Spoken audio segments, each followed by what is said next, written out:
Stem cell therapy மூலம் மூன்றில் இருக்கும் ஜவ்வை மீளுருவாக்கம் செய்ய முடியும்னு சொன்னீங்களே டாக்டர். அதே போல எலும்பை ஸ்டெம் செல் தெரப்பி மூலம் புதிதாக உருவாக்க முடியுமா டாக்டர்?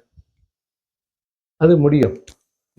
எப்படி ஆஸ்டியோ ஆர்த்ரைட்டிஸில் அந்த கார்ட்லேஜ் தேஞ்சு போச்சுன்னா ஸ்டெம் செல் தெரப்பி மூலமாக இந்த கார்ட்லேஜை ரீஜெனரேட் பண்ண முடியும் அப்படின்னு சொன்னோமோ, அதற்கு எப்படி இந்தியாவில் ஒரு ப்ராடக்ட் ஆல்ரெடி இருக்கிறது. இதை எந்த ஆர்த்தோபெடிக் டாக்டரும் இந்தியாவில் இருக்கக்கூடிய தன்னுடைய பேஷண்ட்ஸுக்கு இதை யூஸ் பண்ணலாம் அப்படிங்கிறத ஆல்ரெடி சொல்லியிருக்கோம்.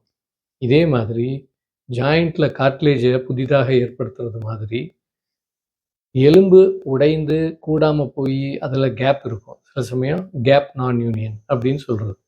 எலும்பு உடைந்து அந்த இடத்துல ஒரு பகுதி எலும்பு காணாமல் போக வாய்ப்பு இருக்குது. ஆக்சிடெண்ட்லலாம் ஒரு பகுதி எலும்பு கீழே ரோட்லேயே விழுந்துடும்.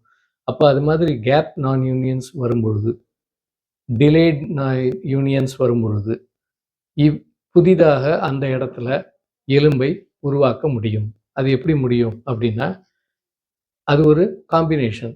ஸ்டெம் செல் தெரப்பி அதோடு சேர்த்து ஹைட்ராக்சி அப்பிடைட் அப்படிங்கிற ஒரு ஸ்கெஃபோல்டு, இது ரெண்டையும் கலந்து நாம் அந்த கேப் இருக்கிற இடத்துல 2 முறை அல்லது 3 முறை, வாரத்திற்கு 1 முறையோ அல்லது 2 வாரத்திற்கு 1 முறையோ, அது மாதிரி 2 or 3 இன்ஜெக்ஷன்ஸ் கொடுத்தோம்னா 6 வாரத்திலிருந்து 12 வாரங்களுக்குள் அந்த கேப்பில் புதிதாக எலும்பு உருவாகும்.